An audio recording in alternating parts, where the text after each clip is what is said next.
Fiona Carrington was no stranger to controversy. As the host of the late-night spotlight, she had built her reputation on sharp wit, incisive questioning, and a fearless approach to dismantling guests who, in her view, represented outdated or problematic perspectives. Her audience adored her for it. Every night, millions tuned in to watch her deliver scathing monologues, skillfully challenge guests, and, more often than not, leave them struggling to keep up. So when one of her producers casually suggested inviting Clint Eastwood onto the show, Fiona's interest was immediately piqued. Eastwood was a legend, a relic of Hollywood's golden age. But more than that, he was a polarizing figure. His status as an old-school conservative, coupled with his long and storied career portraying rugged masculinity, made him an easy target for critique. To Fiona, this wasn't just an opportunity for an engaging interview. It was a chance to expose what she saw as outdated ideals, to confront a man whose worldview had, in her opinion, long outlived its relevance. As the idea took shape, her production team sprang into action, gathering clips from Clint's films, past interviews, and public statements. They combed through his career, noting moments that could serve as launch points for debate. Fiona herself spent hours researching, not just to understand Eastwood's career but to anticipate his responses. She watched his old westerns, his war films, and his later directorial works, making notes in the margins of her script. His films had been hailed as cinematic masterpieces, but they also carried themes she was eager to challenge. His portrayals of hyper-masculine heroes, his resistance to certain cultural shifts, his occasional politically charged statements. Fiona saw the potential for a viral moment, one that would reinforce her show's reputation for fearless journalism while giving the audience exactly what they wanted, a takedown of an old-school Hollywood icon. The excitement in the production office was palpable. Her team recognized the goldmine they had stumbled upon. A show with Clint Eastwood would be more than just another episode. It would be an event. Discussions revolved around how to structure the interview for maximum impact. Should she open with humor, easing him in before going for the harder-hitting questions? Or should she challenge him right from the start, setting the tone for a fiery exchange? They debated the best way to navigate his age. Eastwood was 94 after all. Would that make him more hesitant, more prone to slip-ups? Or would his legendary calm and experience make him an unshakable opponent? Meanwhile, in her private office, Fiona was refining her approach. She pictured the moment when Eastwood would walk onto her stage, the audience ready to laugh at the well-crafted jabs she had prepared. She imagined his reaction, perhaps a slight smirk, a raised eyebrow, before she pressed forward, challenging his views on masculinity, Hollywood's evolution, and the shifting political landscape. She wanted to corner him, to make him acknowledge that the world had changed and that his era was over. She rehearsed her opening monologue, ensuring it was laced with just the right amount of irony and sarcasm. "Ladies and gentlemen," she murmured to herself, testing the line, "tonight we welcome a true Hollywood legend, a man whose career spans 6 decades, whose impact on cinema is undeniable, and whose opinions, well, let's just say they belong to a different time." She smirked at her reflection in the mirror. It was going to be a legendary night. As the invitation was officially sent, Fiona's excitement grew. She could already predict how the interview would go. Eastwood would offer his usual stoic responses, perhaps try to deflect with charm or self-deprecating humor, but she would press forward, exposing his contradictions, his outdated beliefs. It was the kind of confrontation her audience lived for, the kind that would spark debates across social media, ignite think pieces, and drive record-breaking ratings. She saw it all so clearly. What she didn't anticipate, however, was that Clint Eastwood wasn't coming to play by her rules. He had nothing to prove, nothing to gain from winning an argument. And what would unfold on her stage would be something she never expected, something that would challenge not only Eastwood's legacy, but her own way of thinking. But in this moment, as she finalized her notes and rehearsed her lines, Fiona had no idea that she was about to enter a conversation that would change everything. Clint Eastwood sat in his sunlit kitchen in Carmel, California, the morning quiet except for the faint rustle of the breeze outside. In one hand, he held a steaming cup of black coffee. In the other, the invitation from the late-night spotlight. He read it once, then again, his sharp blue eyes scanning the neatly printed words. The name Fiona Carrington stood out. A woman known for her quick wit, her cutting humor, and her ability to tear into guests who didn't align with her worldview. Clint exhaled slowly, setting the letter down on the table. His assistant, Jack, who had been watching him carefully, shifted in his seat. "Are you sure you want to do this, Clint?" Jack asked cautiously, already anticipating the response. "She's not exactly friendly territory." Clint let out a faint chuckle, his weathered face betraying neither concern nor irritation. "Friendly or not, a conversation's a conversation," he said simply. "People can say what they want. It doesn't change the truth." Jack hesitated. He had seen Fiona Carrington in action, had watched her reduce politicians, actors, and public figures to stammering messes with nothing more than a well-timed remark. "She's going to come after you," Jack warned. "She'll bring up politics, your movies, probably even your age." Clint sipped his coffee, the same way he had done every morning for decades, unfazed. "Let her," he replied, his voice as steady as ever. "If I worried about every critic with a microphone, I wouldn't have made it past my first audition." Jack wasn't convinced. The media landscape wasn't what it had been during Clint's rise to stardom. These days, interviews weren't always about conversation. They were about spectacle. About sound bites that could be clipped, twisted, and turned into viral moments. But Clint wasn't the kind of man who rehearsed his answers, or played into the expectations of others. "Look," Jack tried again, "she's going to frame the whole thing as some kind of generational battle. Old Hollywood versus new. Masculinity versus progress. Are you really in the mood for that?" Clint finally looked up, meeting Jack's worried gaze. "Sometimes," he said, setting his coffee cup down, "it's not about winning or losing. It's about showing up." That was the thing about Clint Eastwood. He never walked away from a conversation just because it might be difficult. He had built his career on resilience, on making bold choices even when the odds weren't in his favor. This would be no different. He wasn't interested in trading insults or proving a point. He was interested in speaking his mind, in showing that standing by one's principles didn't require shouting or grandstanding. "So," Jack sighed, running a hand through his hair, "you're really doing this?" Clint nodded, a faint smile tugging at the corner of his lips. "Looks that way." In the days leading up to the interview, Clint barely changed his routine. He spent his mornings walking his property, afternoons working in his workshop, evenings reading or watching old films. Jack, on the other hand, was a ball of nerves. "Do you want to go over some talking points?" he asked one evening, pacing the living room. "Nope," Clint answered without looking up from his book. "At least practice some responses?" Jack pressed. "Fiona's going to have her lines ready." Clint closed the book, setting it aside. "Jack, the second you start rehearsing what to say, you stop saying what you mean." Jack let out a slow breath, realizing there was no changing the man's mind. Clint Eastwood wasn't walking into a fight. He was walking into a conversation, and that was all he needed to do. The energy in the studio was electric as the audience filled the rows, murmuring with anticipation. The set of the late-night spotlight gleamed under the bright studio lights, the familiar city skyline backdrop framing the scene, as producers and camera operators moved quickly, ensuring everything was in place. Fiona Carrington, standing just off stage, adjusted her earpiece and took a deep breath, her fingers tightening around the stack of neatly prepared cue cards in her hand. Tonight was a big night. Clint Eastwood, a Hollywood legend, a man whose name evoked images of stoic cowboys and no-nonsense lawmen, was about to walk onto her stage. But this wasn't just about discussing movies.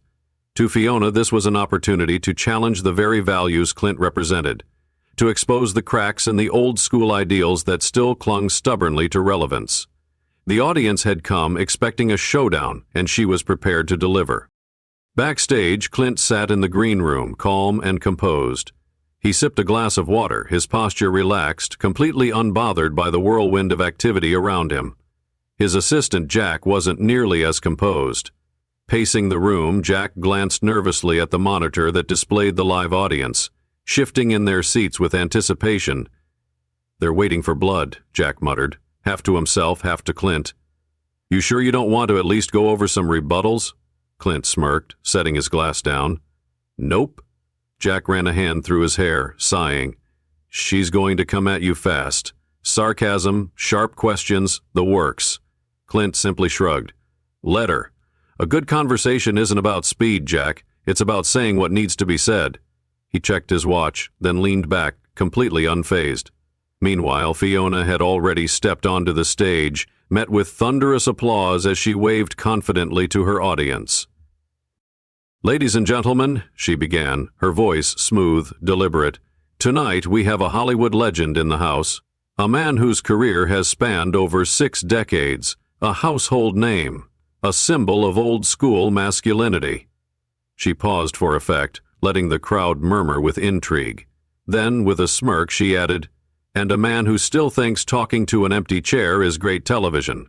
Laughter erupted throughout the room, a callback to Clint's infamous moment at the Republican National Convention years ago. Fiona grinned, basking in the reaction. She knew her audience well. They came for the jabs, the wit, the dismantling of figures who represented the past. But in all seriousness, she continued, still holding the smirk, please welcome the one and only Clint Eastwood. The applause was mixed. Some cheered out of respect for his legendary career, others clapped out of politeness, while a few scattered voices let out subdued boos. Clint walked onto the stage with an effortless confidence, tipping his head slightly to the crowd, acknowledging them without feeding into the energy of the room. He shook Fiona's hand firmly, then settled into the chair opposite her, his posture easy, unrushed. The contrast between them was striking. Fiona poised and energized, her sharp eyes gleaming with anticipation. Clint relaxed, his weathered face unreadable, like a man who had seen it all and wasn't in the least bit concerned. Fiona leaned forward, clasping her hands on the desk, signaling that she was ready to dive in. Mr. Eastwood, she began, her tone carrying a familiar edge. It's an honor to have you here. Clint offered a small nod, his expression polite. Thanks for having me. You've had quite the career, Fiona continued, her voice laced with a subtle challenge. 60 years in Hollywood, iconic films, countless awards. And yet, I have to ask, do you ever look back and think, maybe it's time to step aside and let the younger generation take the reins? The audience chuckled. The first shot had been fired. Clint tilted his head slightly, considering her question, before answering in that unmistakable, gravelly voice. I've always believed work isn't about age, Fiona. It's about what you bring to the table. Whether you're 25 or 94, if you've got something worth saying or doing, why stop? A few people in the audience clapped politely, though Fiona pressed on, undeterred. Fair point, she conceded. But times change, don't they? Your early films, classics, of course, but they're not exactly known for their progressive representation of women or minorities. Do you ever feel like those old-school values you portrayed don't hold up anymore? This time, there was laughter and applause. The audience was firmly on her side. Clint, however, remained unshaken. He gave a small, thoughtful nod before responding. I think it's important to remember that films are a reflection of their time. They capture what people were thinking, feeling, and struggling with. Sure, some things don't age well.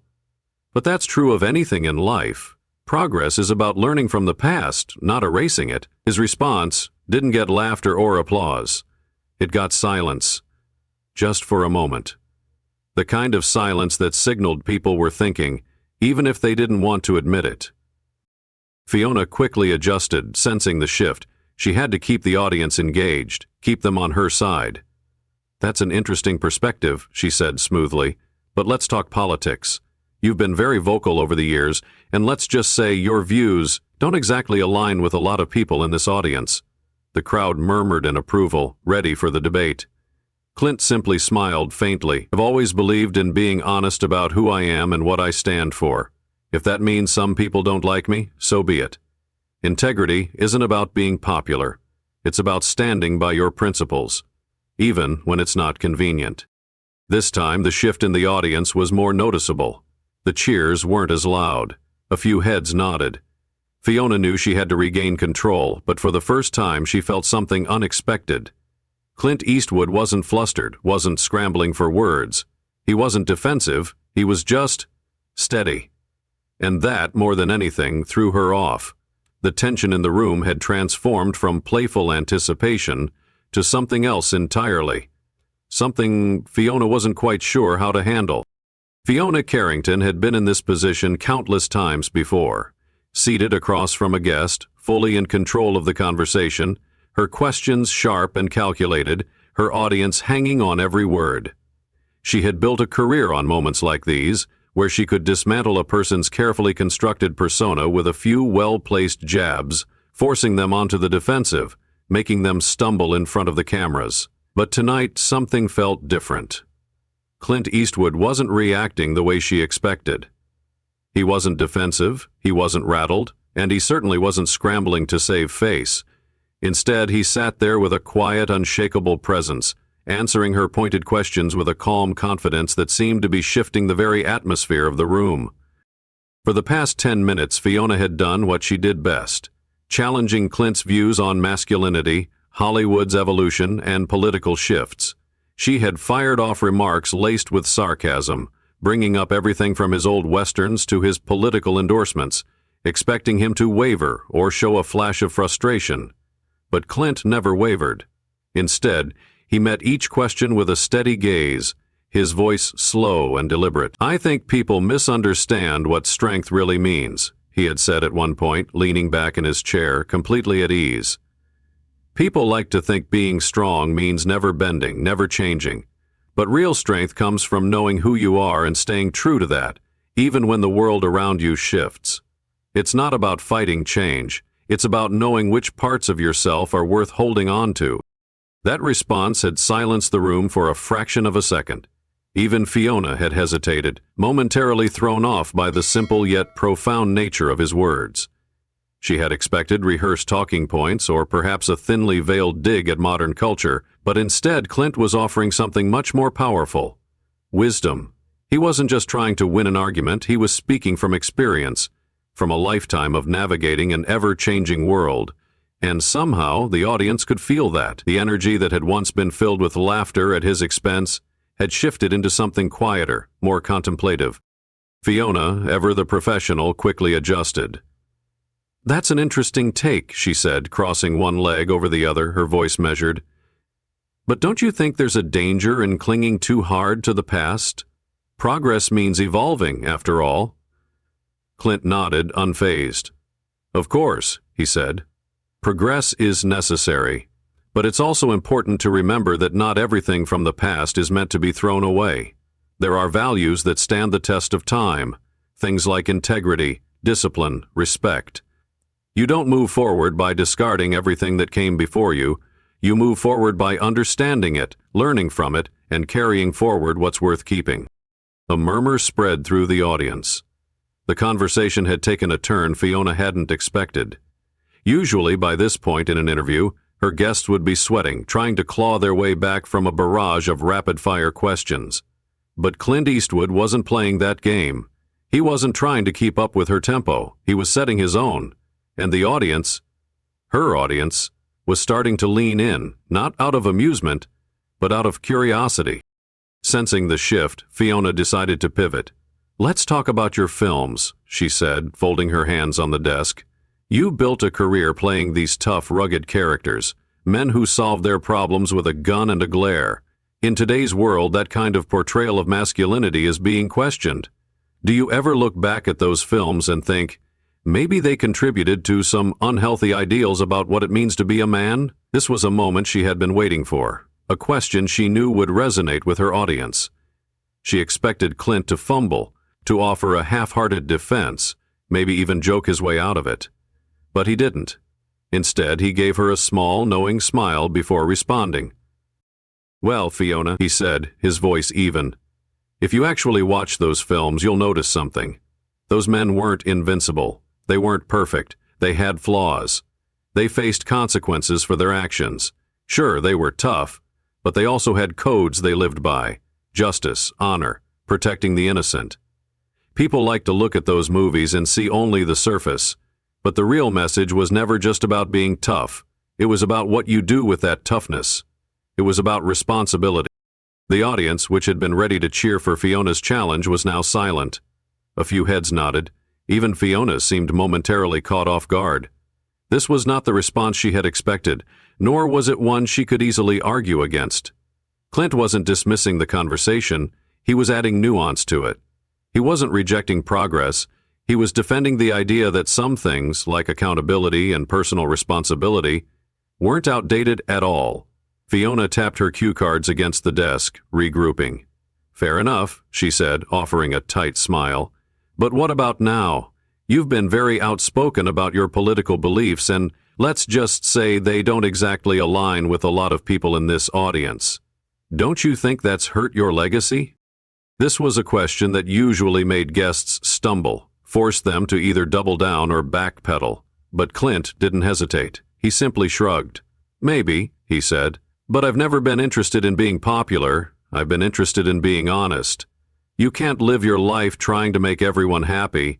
That's not integrity. That's insecurity." The room went still.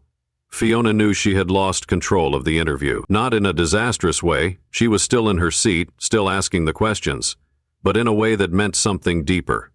Clint Eastwood wasn't just holding his own. He was making people think. And for the first time, Fiona felt herself thinking too. The tension that had once been filled with expectation, the thrill of watching a guest squirm, had turned into something different. It was no longer about a battle of wits, no longer about old versus new, traditional versus progressive. It had become something far rarer, a real conversation. And no matter how much Fiona had prepared, no matter how sharp her comebacks were, she realized something unexpected. Clint Eastwood had already won, simply by being himself. The energy in the studio had changed, and Fiona Carrington could feel it. What had started as a calculated attempt to challenge Clint Eastwood, to frame him as outdated and rigid in his ways, had transformed into something else, something deeper. The usual dynamic of her interviews, where she dictated the tempo and guided the conversation with sharp wit and pointed challenges, was no longer in play. Clint had not taken the bait, had not reacted with frustration or defensiveness, and in doing so he had disarmed her. The audience, who had arrived expecting a spectacle, expecting her to dismantle him with ease, was no longer laughing at her jabs. Instead, they were listening. To him. And what was more surprising, so was she. For years, Fiona had built her career on being the smartest person in the room. She prided herself on her ability to read people, to expose contradictions, to unearth insecurities. Yet, as she sat across from Clint Eastwood, she realized she was dealing with someone who had nothing to prove. That changed the game entirely. He answered every question with an honesty and confidence that was devoid of arrogance. He didn't evade her challenges, nor did he attempt to win over the crowd with flashy rhetoric. He simply spoke, and his words carried a weight that was impossible to ignore. "So Clint," Fiona said, her voice softer now, less combative, more inquisitive, "you talk a lot about integrity, about standing by your values. But the world is changing. People today are questioning a lot of the things that used to be taken for granted. Don't you think there's something to be said for letting go of the past and embracing new ideas?" Clint tilted his head slightly, as if considering her words, and then he nodded. "Of course," he said. "Change is inevitable, and a lot of it is good. I'm not against progress. I'm against the idea that in order to move forward, you have to tear down everything that came before. The past isn't perfect, but that doesn't mean it's worthless. You don't build a better world by destroying the foundation. You build by learning from it." The studio was silent. This wasn't the soundbite answer Fiona had expected. It wasn't defensive. It wasn't dismissive. It was thoughtful, and it resonated. She saw it in the way people in the audience sat a little straighter, in the way some nodded subtly to themselves. It was a shift. One she hadn't anticipated, but one she could not deny. Fiona exhaled, setting her cue cards down. The question she had prepared no longer seemed relevant. The conversation had evolved beyond what she had planned, and for the first time in a long time, she decided to follow the moment rather than control it.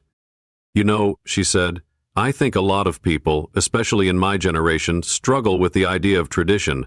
We see things that need fixing, things that have hurt people, and we don't want to repeat those mistakes. But I guess the question is, where's the line? How do we know what's worth keeping?" Clint gave a small smile, the kind that carried the weight of decades of experience. "That's the question every generation has to answer," he said, "and the answer isn't simple. But I'll tell you what I've learned. The things that last, the things that really matter, are the things that don't belong to one era or one group of people. Honor, hard work, respect, honesty. Those aren't old-fashioned ideas. Those are human ideas. And no matter how much the world changes, those things will always matter." Fiona sat back in her chair, processing his words. It wasn't what she had expected to hear, and yet she couldn't deny that it made sense. She had walked into this interview with an agenda, but Clint had forced her to look beyond it. He wasn't pushing back against change, he was simply advocating for perspective. And in doing so, he had made her question things she hadn't before. The audience was no longer restless, no longer waiting for a witty comeback or a heated debate. They were engaged in a different way now, leaning into the conversation not for entertainment, but for meaning.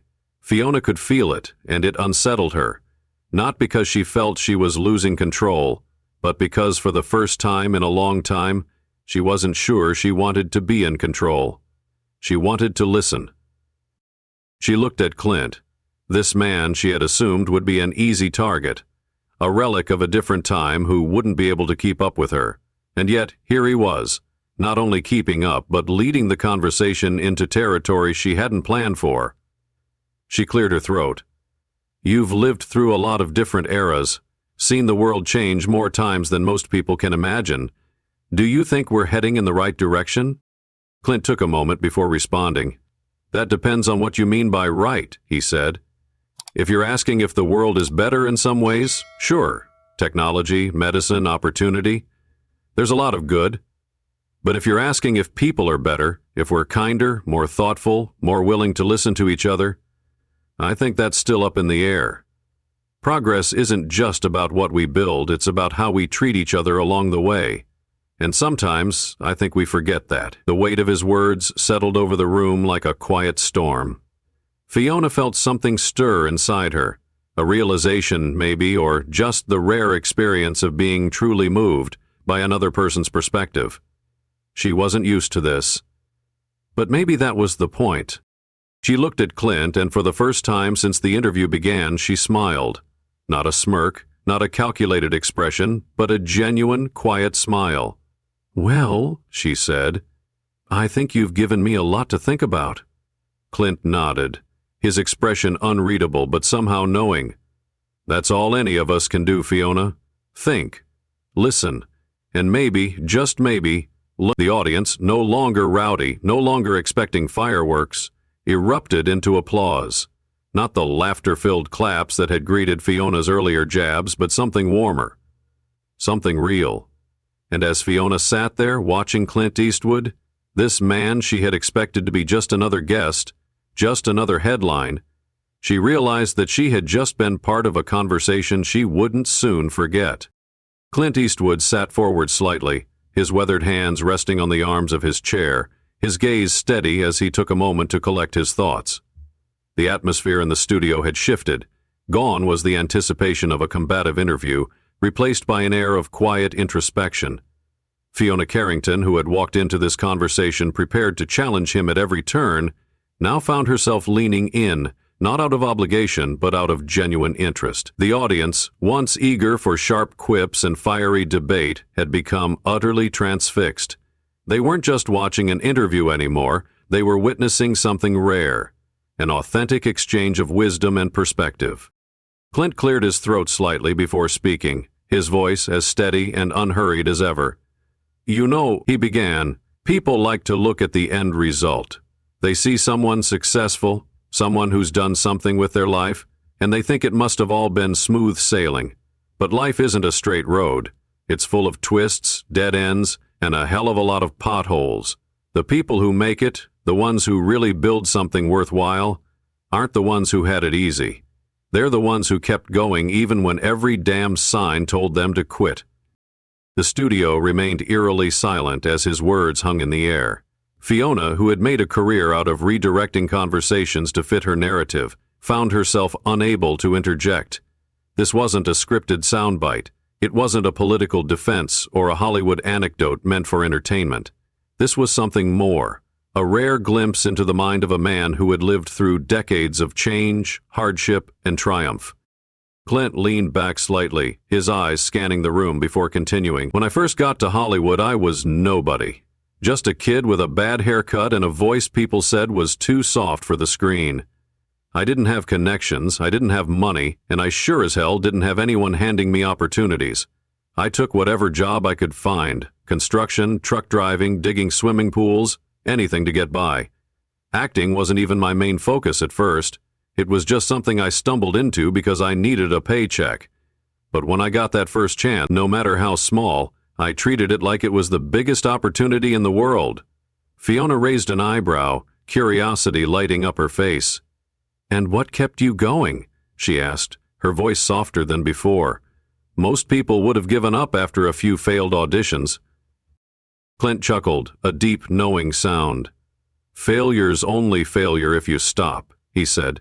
"Every rejection, every setback, it all teaches you something. You learn what works, what doesn't, and most importantly, what you're made of. I wasn't the best actor. Hell, I still don't think I'm the best. But I worked. I studied people. I paid attention. I figured out that success isn't about being the most talented person in the room. It's about being the one who refuses to quit." A few audience members nodded, some murmuring in agreement. It was a sentiment that transcended Hollywood, reaching into the hearts of anyone who had ever faced rejection, who had ever doubted themselves, who had ever wondered if they were wasting their time chasing something that felt just out of reach. "But it wasn't just about hard work," Clint continued. "It was about knowing who I was and what I stood for. Integrity is the only thing that keeps you from losing yourself. This business, it's full of people who'll tell you what you need to do, who you need to be, what you need to say to stay relevant. I saw actors who changed everything about themselves just to fit whatever trend was hot at the time. But the problem is, if you spend your life trying to be what everyone else wants, one day you wake up and realize you don't even know who you are anymore." Fiona shifted in her seat, absorbing his words. She had spent years crafting her image, curating her persona, making sure she was always on the cutting edge of what the industry demanded. And yet, sitting across from Clint Eastwood, a man who had never bent to public expectation, she couldn't help but wonder, had she been playing a role too? "So, what would you say to someone who feels like they have to change to survive?" she asked, her voice quieter now, less performative. "Someone who's afraid that if they don't fit in, they'll get left behind?" Clint met her gaze, his expression calm but firm. "I'd tell them to ask themselves a simple question. Can I live with myself? If you can't look in the mirror and respect the person staring back at you, then it doesn't matter how much money you make or how many people approve of you. You'll never be happy. You've got to decide what matters more, being liked or being real. Because I'll tell you something, Fiona. Being liked doesn't last, but being real, that sticks with you for life." A ripple of hushed voices spread through the audience, people exchanging glances, reflecting on his words. Fiona found herself nodding, not for the sake of moving the conversation forward, but because, for the first time in a long time, she felt like she was hearing something that truly mattered. "You've been criticized a lot over the years," she pointed out, "for your views, for your movies, for not always saying what people want to hear. Has it ever made you second-guess yourself?" Clint shrugged. "Of course. I'm human. Nobody likes being attacked, being called names, being told they're wrong just because they don't follow the crowd. But the thing is, if you start living your life based on what other people think, you're not really living at all. You're just reacting. And that's no way to go through life." The weight of his words settled over the room. Fiona exhaled, sitting back in her chair, realizing just how much the conversation had veered from what she had originally planned.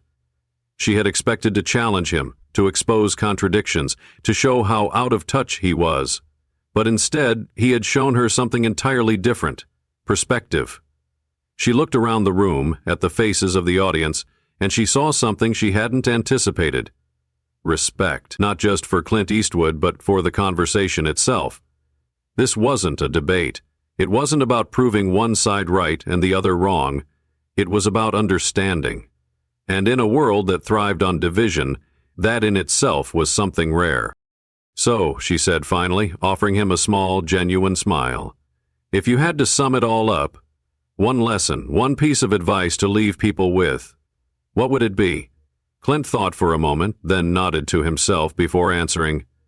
"Don't let the world tell you who you are," he said. "Figure that out for yourself, and when you do, stand by it, no matter what." The audience erupted into applause, not the polite kind, not the obligatory reaction to a big-named guest, but something deeper, something earned. Fiona felt something shift inside her. She had come into this interview with an agenda, but she was leaving with something far more valuable: perspective, humility, and the realization that sometimes the quietest voices carried the most weight. Fiona Carrington sat in her chair, momentarily speechless, as Clint Eastwood's words lingered in the air. This wasn't what she had expected. She had come prepared for a battle of wits, anticipating an easy takedown of a Hollywood legend whose values she had assumed were outdated. But instead of an outmatched opponent struggling to defend himself, she found herself in the presence of someone who was unshakable, not because he was stubborn, but because he was grounded in something deeper than fleeting opinions or public approval. It wasn't that Clint Eastwood was trying to win, it was that he didn't need to. He wasn't playing the game at all. He was simply being himself, and that was more powerful than anything she had encountered in a long time. Fiona was used to controlling conversations.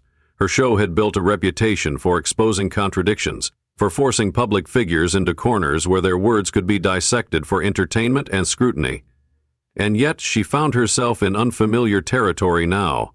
Clint wasn't giving her the sound bites she had expected, nor was he engaging in the verbal sparring match she had anticipated. Instead, he had done something far more disarming. He had been honest. He had spoken about perseverance, about integrity, about the importance of standing by one's beliefs, even when it wasn't convenient.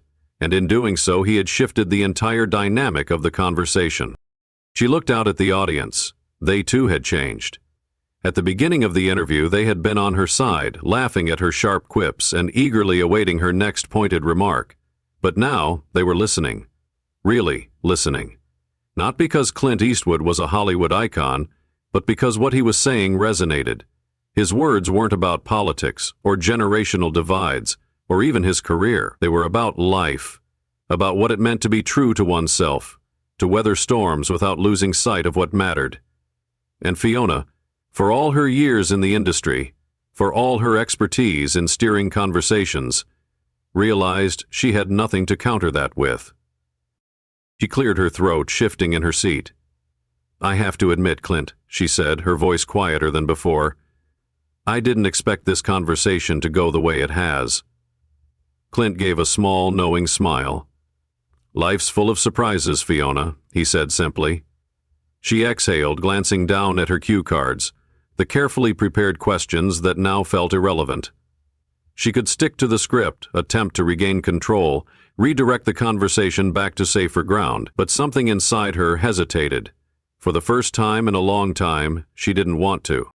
"You know," she said, setting the cards aside, "I spend a lot of time talking to people about their beliefs, about where they stand on things. And I think, deep down, we all want to believe we're doing what's right. But what you said earlier about integrity, about knowing who you are, I think that's something a lot of us struggle with, myself included." The audience fell into an even deeper silence, sensing something rare unfolding. Fiona Carrington was not someone who admitted uncertainty. She was always in control, always confident. But now, she was allowing herself a moment of vulnerability. Clint nodded, his expression calm. "It's not easy," he said. "The world will pull you in 100 different directions if you let it. People will tell you who you should be, what you should believe, what success looks like. But at the end of the day, the only thing you can control is yourself, the choices you make, the kind of person you decide to be." Fiona let out a breath, leaning back slightly in her chair.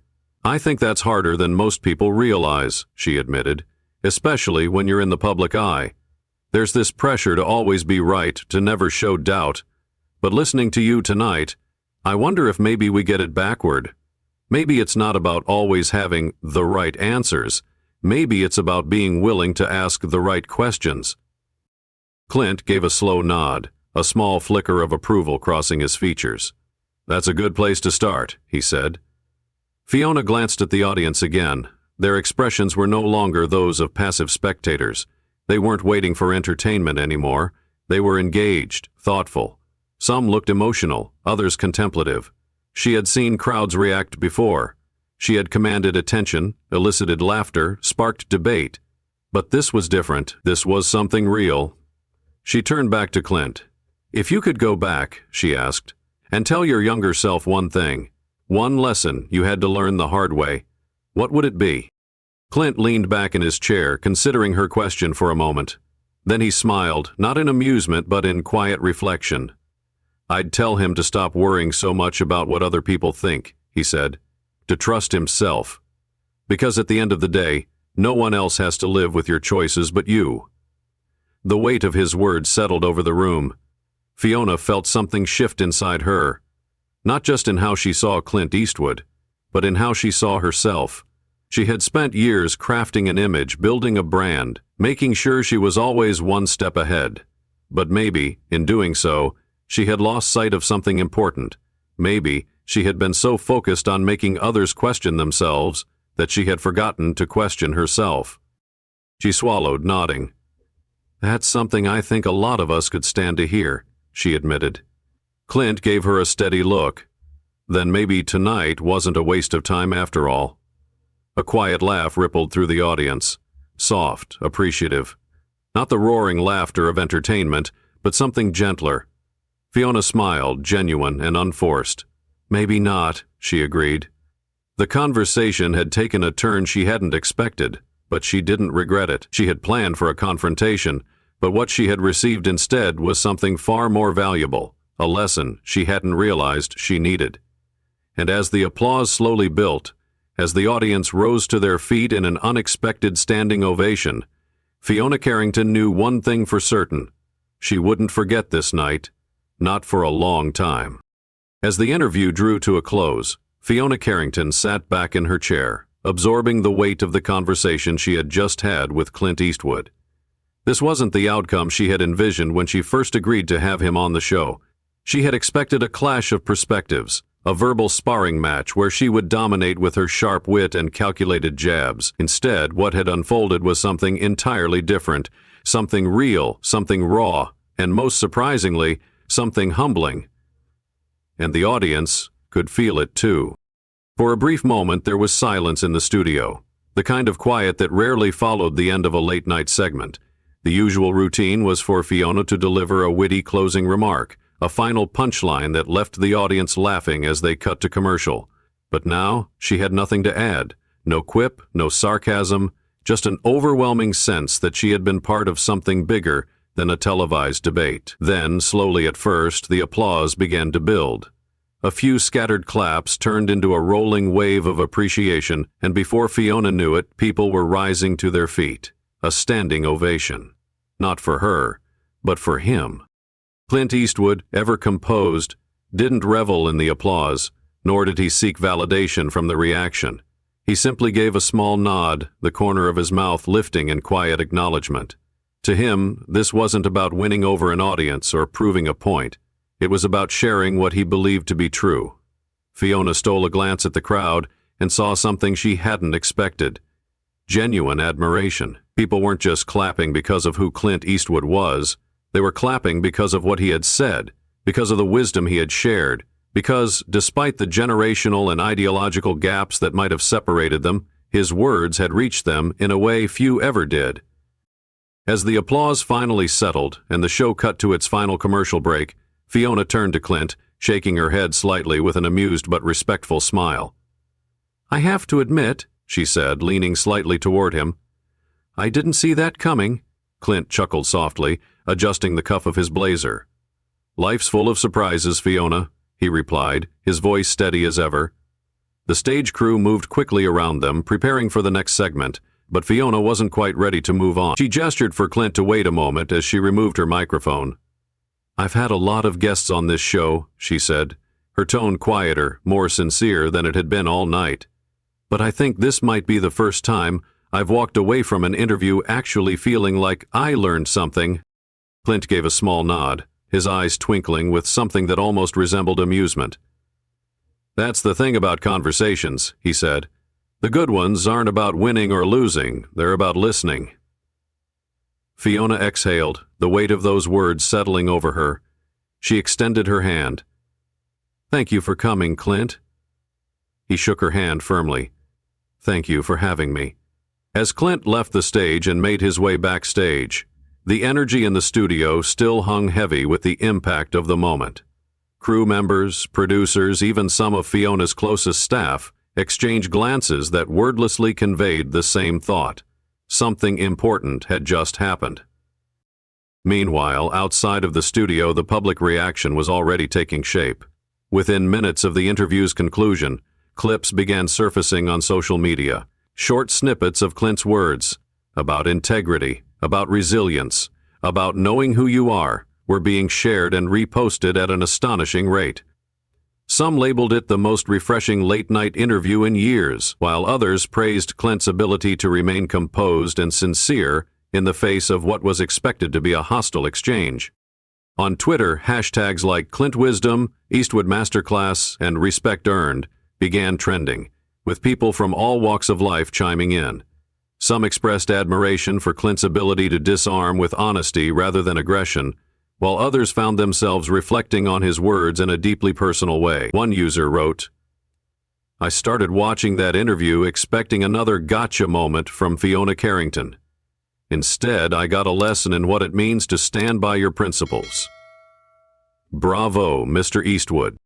Meanwhile, entertainment news outlets picked up on the moment, with headlines ranging from "Clint Eastwood leaves Fiona Carrington speechless in late-night interview" to "Hollywood legend proves wisdom never goes out of style." Even critics who had previously dismissed Clint as out of touch found themselves acknowledging the power of his words. The reaction wasn't limited to social media. At coffee shops, in offices, and even in family living rooms, people were talking about the interview. It wasn't just another viral moment or political controversy. It was something deeper. The simplicity of Clint's message had struck a chord in a world that often felt chaotic and uncertain. Back at the studio, Fiona sat alone in her dressing room, scrolling through the early reactions on her phone. For years, she had built her reputation on sharp humor and clever takedowns, and yet tonight, the most talked-about moment on her show wasn't one of her signature monologues or quick-witted retorts. It was a conversation, a real, honest conversation. She set her phone down and looked at herself in the mirror. For the first time in a long time, she wondered if maybe, just maybe, she had been too focused on the spectacle of her platform rather than the substance. Clint had walked into her studio expecting nothing, seeking no validation, and yet he had managed to do what so few could. He had made people stop, listen, and think. Fiona leaned back in her chair, exhaling slowly.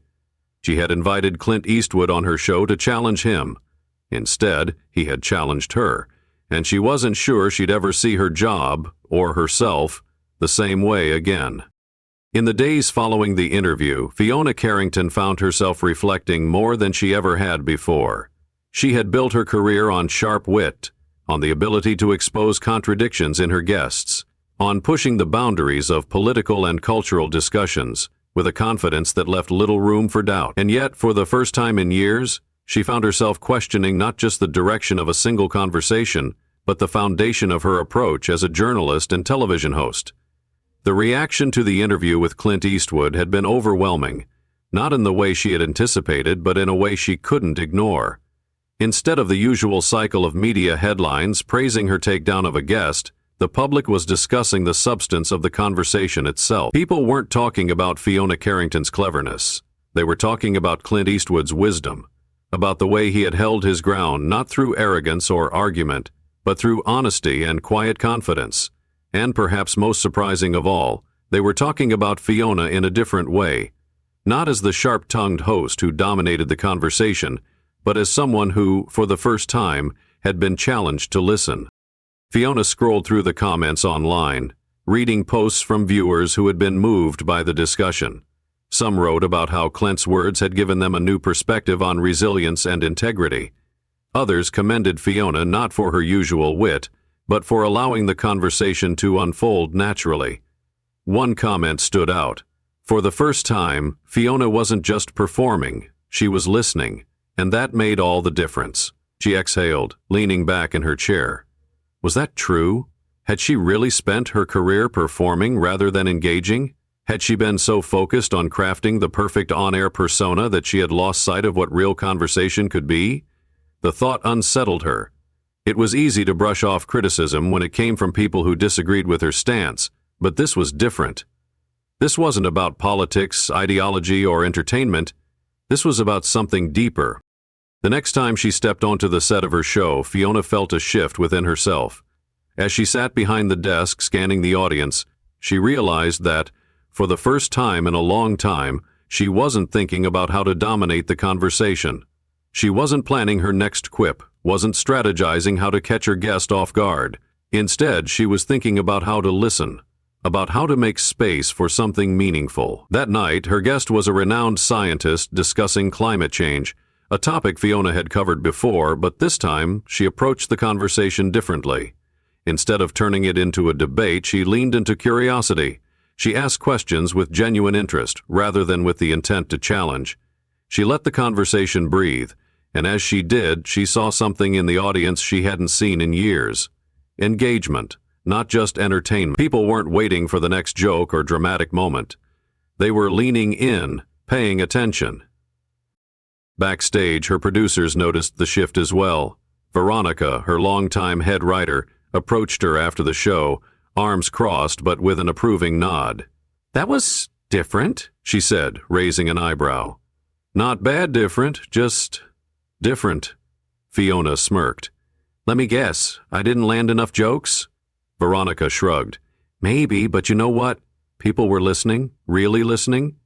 Fiona nodded, a small, thoughtful smile playing on her lips. She had spent years mastering the art of debate, but maybe she had underestimated the power of dialogue.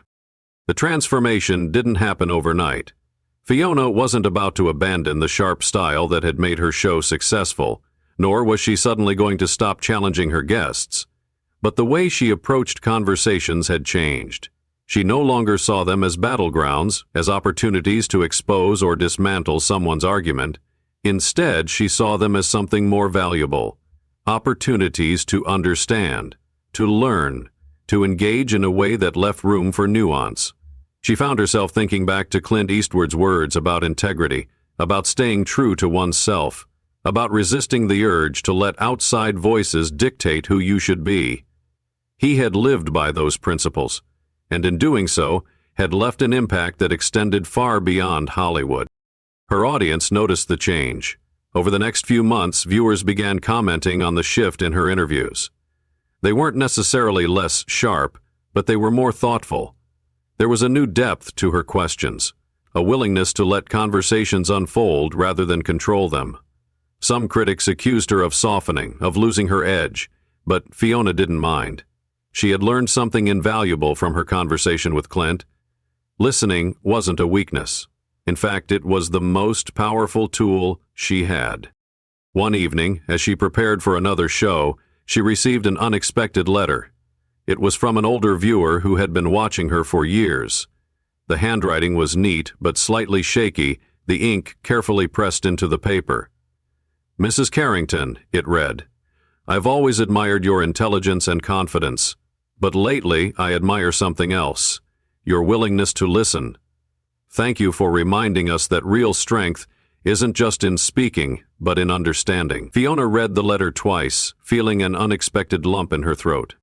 She had invited Clint Eastwood onto her show, expecting to challenge him. Instead, he had challenged her.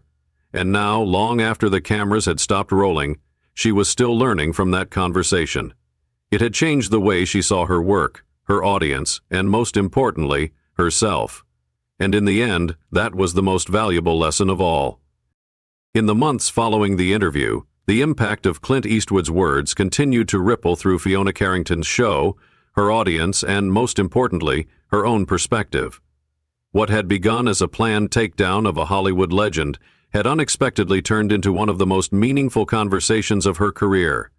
And though Clint had long since returned to his quiet life, the lessons he had imparted lingered. The biggest takeaway was not about politics, not about generational divides, not even about entertainment. It was about something far more universal. It was about listening. It was about integrity. It was about understanding the power of staying true to oneself, even in a world that often rewards noise over substance. For years, Fiona had approached interviews as a form of verbal combat. To her, success was measured in how quickly she could dismantle a guest's argument, how cleverly she could expose their contradictions, how decisively she could win the exchange. It was a strategy that had built her career, earned her a loyal audience, and solidified her reputation as a dominant force in media. But after her conversation with Clint, she realized something she had never truly considered before. Winning a debate and understanding a person were not the same thing.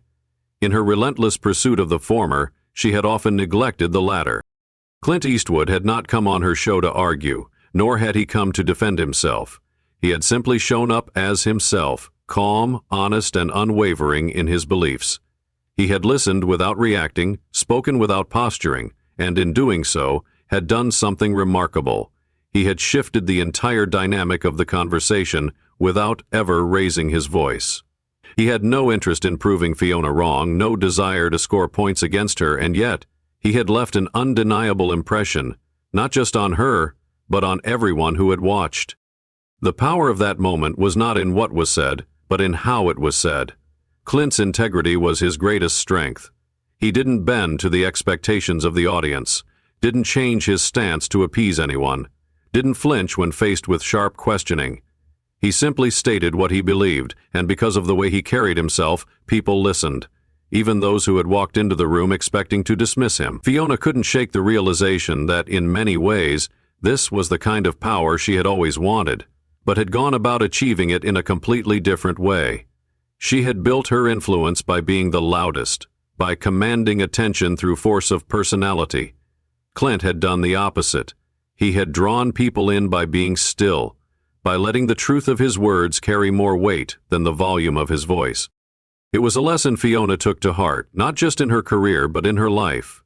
She began to notice how often people spoke past each other, how conversations had turned into competitions rather than exchanges of ideas. She saw it in politics, in the media, in everyday life. Everyone wanted to be heard, but so few were actually listening. And in that rush to be the loudest voice in the room, something invaluable was being lost. People weren't learning, they weren't connecting, they weren't growing. The interview with Clint Eastwood had reminded her of something simple yet profound. Respect is not demanded, it is earned. And it is earned not through arrogance or domination, but through authenticity. Clint had spent his life staying true to himself, never chasing popularity, never changing his beliefs for the sake of approval. And because of that, he had something far more valuable than momentary validation. He had real, lasting respect. As Fiona applied these lessons to her work, she saw a shift, not just in herself, but in her audience. The conversations on her show became more meaningful. The discussions felt less like performances and more like real moments of connection. It didn't mean she lost her edge. It meant she learned to wield it differently.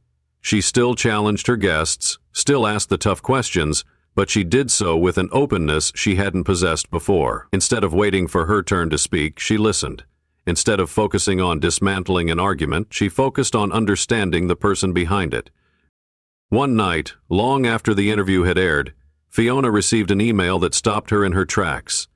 It was from a young journalist just starting out in the industry, someone who had followed her career closely. The message was simple. I used to think success in this field was about proving you were the smartest person in the room.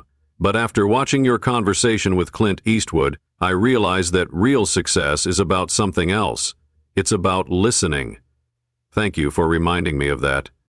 Fiona stared at the screen for a long time before closing her laptop. She thought back to Clint's words, to the way he had carried himself that night, and realized that, for the first time in her career, she wasn't just thinking about what she would say next. She was thinking about what she had learned. That was the real takeaway. The power of listening. The power of integrity. the power of showing up as yourself, without apology, without pretense, and without fear. Because at the end of the day, it wasn't about winning a conversation, it was about having one that mattered.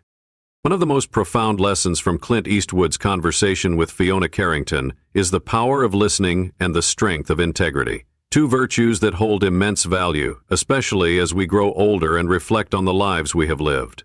In a world that increasingly rewards those who speak the loudest, we are reminded that wisdom does not come from noise, but from thoughtful reflection, from the ability to truly hear and understand others. Too often, conversations have become battlegrounds where the goal is to win rather than to learn.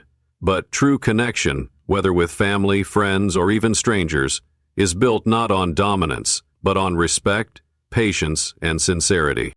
For many seniors, life has provided a wealth of experiences, teaching us that real strength is not about overpowering others, but about standing firm in our values while remaining open to new perspectives.